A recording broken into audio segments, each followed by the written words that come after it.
2025 ಅಲ್ಲೂ ಈ ತರ ಒಂದ್ ಘಟನೆ ನಡೆದಿದೆ. ಏನಂತ ಕ್ಲಿಯರ್ ಆಗಿ ಹೇಳ್ತೀನಿ. ಅದಕ್ ಮುಂಚೆ ನನ್ನ ಚಾನೆಲ್ ನ ಸಬ್ಸ್ಕ್ರೈಬ್ ಮಾಡ್ಕೊಳ್ಳಿ, ಮತ್ತೆ ಬೆಲ್ ಐಕಾನ್ ನ ಪ್ರೆಸ್ ಮಾಡ್ಕೊಳ್ಳಿ. ಬನ್ನಿ ವಿಡಿಯೋ ಒಳಗೆ ಹೋಗೋಣ. ಕವಿನ್ ಒಂದು ಸಾಫ್ಟ್ವೇರ್ ಇಂಜಿನಿಯರ್ ಗ್ರಾಜುಯೇಟ್ ಆಗಿರ್ತಾನೆ. So is working in TCS, ಚೆನ್ನೈಯಲ್ಲಿ TCS ಕಂಪನಿಯಲ್ಲಿ ವರ್ಕ್ ಮಾಡ್ತಿರ್ತಾನೆ. ಸೊ ವೀಕೆಂಡ್ ಇರೋ ಕಾರಣದಿಂದ ಚೆನ್ನೈಯಿಂದ ಅವ್ರ ನೇಟಿವ್ ಹೋಗಿರ್ತಾನೆ, ವಿಚ್ ಇಸ್ ತಿರುನಲ್ವೇಲಿ. ಸೊ ತಿರುನಲ್ವೇಲಿಯಲ್ಲಿ weekend Saturday Sunday, that is on 27 July ಅಲ್ಲಿ ಆಗಿರೋದು ಈ ಇನ್ಸಿಡೆಂಟು. ಸೊ ಅವ್ರ ತಾತಂಗ್ ಮಯೂಷರ್ ಇದ್ದಿರಲ್ಲ. ಸೊ ಅವನೇನ್ ಮಾಡ್ತಾನೆ, ಅವ್ರ ತಾತನೂ ಇವರು ಇಬ್ರು ಸೇರ್ಕೊಂಡು ಹಾಸ್ಪಿಟಲ್ಗೆ ಹೋಗಿರ್ತಾರೆ. ಹಾಸ್ಪಿಟಲ್ ಹೋಗ್ಬಿಟ್ಟು ಚೆಕ್ಅಪ್ ಎಲ್ಲ ಮುಗಿಸಿದ್ಮೇಲೆ ಹಾಸ್ಪಿಟಲ್ ಇಂದ ಆಚೆ ಬರ್ತಿರೋವಾಗ ಇಲ್ಲಿ ಒಂದು ಚಿಕ್ಕ ಫ್ಲಾಶ್ ಬ್ಯಾಕ್. ಸೊ ಕವಿನ್ ಅವ್ನ ಸ್ಕೂಲ್ ಡೇಸ್ ಇಂದಾನೆ ಒಂದು ಹುಡುಗಿನ ಲವ್ ಮಾಡ್ತಿದ್ದಾನೆ. ಸೊ ಸ್ಕೂಲ್ ಡೇಸ್ ಇಂದ ಅವ್ನ ಗ್ರಾಜುಯೇಷನ್ ವರ್ಕ್ ತನಕನೂ ಒಂದೇ ಹುಡುಗಿನ ಲವ್ ಮಾಡ್ಕೊಂಡ್ ಬರ್ತಿದ್ದಾನೆ. ಸೊ ಲವ್ ಮಾಡಿರೋ ಹುಡುಗಿ ತಮ್ಮ ಹಾಸ್ಪಿಟಲ್ ಆಚೆ ವೇಟ್ ಮಾಡ್ತಿರ್ತಾನೆ. ಸೊ ಅವ್ರ ತಮ್ಮ ಏನ್ ಹೇಳ್ತಾನಂದ್ರೆ, ಈ ತರ ಆ ಪೇರೆಂಟ್ಸ್ ಅವ್ರ ಅಮ್ಮ ಅಪ್ಪ ಮಾತಾಡ್ಬೇಕು ಬಾ ಅಂತ ಹೇಳಿ ಬೈಕಲ್ಲಿ ಕೂರ್ಸ್ಕೊಂಡು ಕರ್ಕೊಂಡು ಹೋಗ್ತಾನೆ. ಕವಿನು ಆ ಹುಡುಗ ಇಬ್ರು ಹೋಗ್ತಿರ್ತಾರೆ. ಸೊ ಟ್ರಾವೆಲ್ ಮಾಡ್ತಿರೋವಾಗ ಯಾರು ಇಲ್ಲದೆ ಇರೋ ಒಂದು ಜಾಗದಲ್ಲಿ ಏನ್ ಮಾಡ್ತಾನೆ, ಆ ಹುಡುಗ ಕವಿನ್ನ ಚುಚ್ಚಿ ಸಾಯಿಸಾಕ್ಬಿಟ್ಟಿರ್ತಾನೆ. ಸೊ ಇನಿಷಿಯಲ್ ಇನ್ವೆಸ್ಟಿಗೇಷನ್ ಅಲ್ಲಿ ಏನ್ ಗೊತ್ತಾಗತ್ತೆ ಅಂದ್ರೆ, ಸೊ ಮೇ ಬಿ ಇದು ಒಂದು ಲವ್ ಇಶ್ಯೂ ಆಗಿರುತ್ತೆ, ಇಲ್ಲ ಅಂದ್ರೆ ಆ ಹುಡುಗಾಗೂ ಈ ಹುಡುಗಾಗೂ ಏನಾದ್ರು ಪರ್ಸನಲ್ ಕ್ಲಾಶಸ್, ಮಿಸ್ಅಂಡರ್ಸ್ಟ್ಯಾಂಡಿಂಗ್, ಗ್ರಡ್ಜಸ್ ಆ ತರ ಏನಾದ್ರು ಇರತ್ತ ಅಂತಾನೆ ಪೊಲೀಸ್ ಎಲ್ಲ ಫೈಂಡ್ ಔಟ್ ಮಾಡಿರ್ತಾರೆ. But which is not true.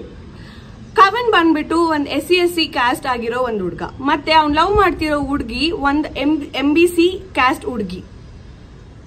So ಇವ್ರು ಲವ್ ಮಾಡ್ತಿರೋ ಇನಿಷಿಯಲ್ ಸ್ಟೇಜಸ್ ಅಲ್ಲೇ ಇವ್ರ ಹುಡ್ಗಿ ಪೇರೆಂಟ್ಸ್ ಸೈಡ್ ಇಂದಾನೆ ಥ್ರೆಟ್ ಬಂದಿದೆ ಕವಿನ್ಗೆ. ಸೊ ಕವಿನ್ ಇದು ಏನ್ ಸೀರಿಯಸ್ ಆಗಿ ತಗೊಂಡಿದ್ದೀರಲ್ಲ, ಯಾಕಂದ್ರೆ ಯಾರೇ ಲವ್ ಅಲ್ಲಿ ಆಗಿದ್ರು ಈ ತರ ಪೇರೆಂಟ್ಸ್ ಬೇಡ ಅನ್ನೋದು ಅದೆಲ್ಲ ಕಾಮನ್ ಆಗಿರತ್ತಲ್ವಾ. ಸೊ ಅವ್ನ್ ಕ್ಲೋಸ್ಡ್ ಒನ್ಸ್ ಮತ್ತೆ ಅವ್ರ ಪೇರೆಂಟ್ಸ್ ಮಾತ್ರ ಹೇಳಿರ್ತಾನೆ ಈ ಥ್ರೆಟ್ ಮಾಡಿರೋ ವಿಷಯ, ಇದೆಲ್ಲ ಅವ್ರಿಗೆ ಮಾತ್ರನೇ ಗೊತ್ತಾಗಿರುತ್ತೆ. ಅಂಡ್ ಮೋರ್ ಓವರ್ ಗರ್ಲ್ ಅವ್ರ ಪೇರೆಂಟ್ಸ್ ಇಬ್ರು, ಅವ್ರ ಅಮ್ಮ ಅಪ್ಪ ಇಬ್ರು ಸಬ್ ಇನ್ಸ್ಪೆಕ್ಟರ್ ಆಗಿರ್ತಾರೆ, ತಿರುನಲ್ವೇಲಿ ಸಬ್ ಇನ್ಸ್ಪೆಕ್ಟರ್ ಆಗಿರ್ತಾರೆ. ಈ ಮರ್ಡರ್ ಆಗಿರೋ ರೀಸನ್ ಏನಂದ್ರೆ, it is only because of caste. ಇವನ್ ಬಂದ್ಬಿಟ್ಟು SC/ST ಕ್ಯಾಸ್ಟ್ ಬಿಲಾಂಗ್ ಆಗಿರ್ತಾನೆ, ಮತ್ತೆ ಈ ಹುಡ್ಗಿ ಬಂದ್ಬಿಟ್ಟು MBC ಕ್ಯಾಸ್ಟ್ಗೆ ಬಿಲಾಂಗ್ ಆಗಿರ್ತಾಳೆ. ಸೊ ಈ ಒಂದು ವಿಷಯದಿಂದಾನೇ ಆ ಹುಡ್ಗ ಕವಿನ್ನ ಚುಚ್ಚಿ ಸಾಯಿಸಿರ್ತಾನೆ. 21 ವರ್ಷ ಇರತ್ತೆ ಆ ಹುಡ್ಗಾಗೆ, ಯಾರು ಚುಚ್ಚಿದಾನೋ ಅವನಿಗೆ. ಸೊ 21 ವರ್ಷದಲ್ಲಿ ಏನ್ ಲೈಫ್ ಅಂತ ಅವ್ನು ನೋಡಿರ್ತಾನೆ, ಇಲ್ಲ ಏನ್ ಆಗಿರತ್ತೆ, ಇಲ್ಲ 21 ವರ್ಷ ಹುಡ್ಗ ಅಲ್ಲಿ ಆ ಮೈಂಡ್ ಅಲ್ಲಿ ಕ್ಯಾಸ್ಟ್ ಅನ್ನೋ ಒಂದು ವಿಷಯನ ಇಷ್ಟು ಡೀಪ್ ಆಗಿ ಡೆಮಾನ್ಸ್ಟ್ರೇಟ್ ಯಾರು ಮಾಡಿದ್ರು, ಏನಕ್ಕೆ ಇದೆಲ್ಲ ಆಗಿದೆ. ಸೀರಿಯಸ್ಲಿ ನನಗಂತೂ ಹೆಂಗ್ ಅನ್ಸುತ್ತೆ ಅಂದ್ರೆ, ಈ ವಿಷಯ ನಾವು 21st ಸೆಂಚುರಿಯಲ್ಲಿ ಇದ್ದೀವಿ. It is 21st century. China, America, UK ಎಲ್ಲ AI ಹೆಂಗ್ ಡೆವಲಪ್ ಮಾಡೋದು, ಸ್ಪೇಸ್ಗೇನು ಅದು ಇದು ಆ ತರ ನಡೆಯೋ ಒಂದು ವಿಷಯದಲ್ಲಿ ಇಷ್ಟು ವರ್ಲ್ಡ್ ಎಷ್ಟು ಡೆವಲಪ್ ಆಗಿದೆ. ಆ ತರ ಇರೋ ಒಂದು ಸಿಚುವೇಶನ್ ಅಲ್ಲಿ ಇನ್ನ ನೀವು ಕ್ಯಾಸ್ಟ್ ಗೋಸ್ಕರ ಮಾಡ್ತಿದ್ದೀರಾ.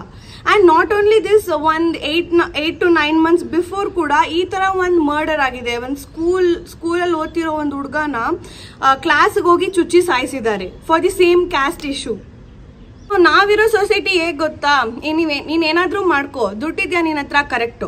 ಅವ್ನ್ ಚುಚ್ಚಿದಾನಲ್ಲ, ಅವ್ನ ಮೈಂಡ್ ಅಲ್ಲಿ ಒಂದ್ ಸೆಕೆಂಡ್ ಆದ್ರೂ ಅವ್ನು ಯೋಚನೆ ಮಾಡ್ದಿರಾ ಇದ್ದಿರ್ತಾನ, ನಮ್ ಪೇರೆಂಟ್ಸ್ ಹೆಂಗಿದ್ರು ಸಬ್ ಇನ್ಸ್ಪೆಕ್ಟರ್ ತಾನೆ, ನನ್ನ ಆಚೆ ಎತ್ಬಿಡಲ್ವಾ, ಆತರ ಒಂದ್ ಥಾಟ್ ಇಲ್ದೆ ಇರತ್ತ ಅವನ್ಗೆ. ಇಲ್ಲ ಇವಾಗ ಕೂಡ ಏನ್ ಮಾಡ್ತಾನೆ, ಅವನ್ಗೆ ಅವ್ರ ಲೈಫ್ ಹೋಯ್ತು, ಕವಿನ್ ಅವ್ರ ಪೇರೆಂಟ್ಸ್ಗೆ ಅವ್ನು ಒಬ್ನೇ ಹುಡ್ಗ. ಸೊ ನೆಕ್ಸ್ಟ್ ಏನಾಗತ್ತೆ, ಅವ್ರಿಗೇನಿಲ್ಲ, ಆದ್ರೆ ಇವ್ರಿಗೆ. So what is all of this? ಯಾವ ತರ ಸೊಸೈಟಿಯಲ್ಲಿ ನಾವಿದೀವಿ, ಇದಕ್ಕೆಲ್ಲ ಏನ್ ಸಲ್ಯೂಷನ್ ಇದೆ? ಅದೇನಂದ್ರೆ, ಯಾವ ತರ ನಾವು ಸ್ಟಡೀಸ್ ಅಲ್ಲಿ ಸೆಕ್ಸ್ ಎಜುಕೇಶನ್ ಇನ್ಕ್ಲೂಡ್ ಮಾಡಬೇಕು, ಅದು ತುಂಬಾ ಇಂಪಾರ್ಟೆಂಟ್ ಅಂತ ಹೇಳ್ತೀವೋ, ಸೇಮ್ ಅದೇ ತರ ಸೋಷಿಯಲ್ ಜಸ್ಟಿಸ್ ಅನ್ನೋ ಸಬ್ಜೆಕ್ಟ್ ನಾನು ಇನ್ಕ್ಲೂಡ್ ಮಾಡಲೇಬೇಕು. ಹೆಂಗಸರು ಗಂಡಸರು ಬಿಟ್ರೆ ಏನ್ ಭೇದ ಭಾವ ಇದೆ ಯಾರ ನಡುವೆ ಆಗ್ಲಿ? ಇವಾಗ ನಾನ್ ಒಂದ್ ಕ್ಯಾಸ್ಟ್ ಆದ್ರೆ ನನ್ನ ಹತ್ರ ಯಾವ್ದಾದ್ರು ಒಂದ್ ಟ್ಯಾಟೂನೋ ಯಾವ್ದೋ ಒಂದ್ ಸಿಂಬಲ್ ಇರತ್ತಾ, ನಾನು ಈ ಕ್ಯಾಸ್ಟ್ ಬಿಲಾಂಗ್ ಆಗೋಳು, ನನಗೆ ಇದಿದೆ ಅದಿದೆ ಅಂತ ಯಾವ್ದಾದ್ರು ಏನಾದ್ರು ಇರತ್ತಾ? ಆತರ ಏನ್ ಇಲ್ವಲ್ಲ, ಆಲ್ ಆರ್ ಈಕ್ವಲ್. ಸೊ ನನ್ ಕಡೆ ಇರೋ ಸೊಲ್ಯೂಷನ್ ಏನಂತ ಹೇಳ್ದೆ, ನಿಮ್ದು ಏನಾದ್ರೂ ಇದ್ರೆ ಕಮೆಂಟ್ ಅಲ್ಲಿ ತಿಳಿಸಿ, ಮತ್ತೆ ಆದಷ್ಟು ಈ ವಿಡಿಯೋನ ಶೇರ್ ಮಾಡಿ. Thank you.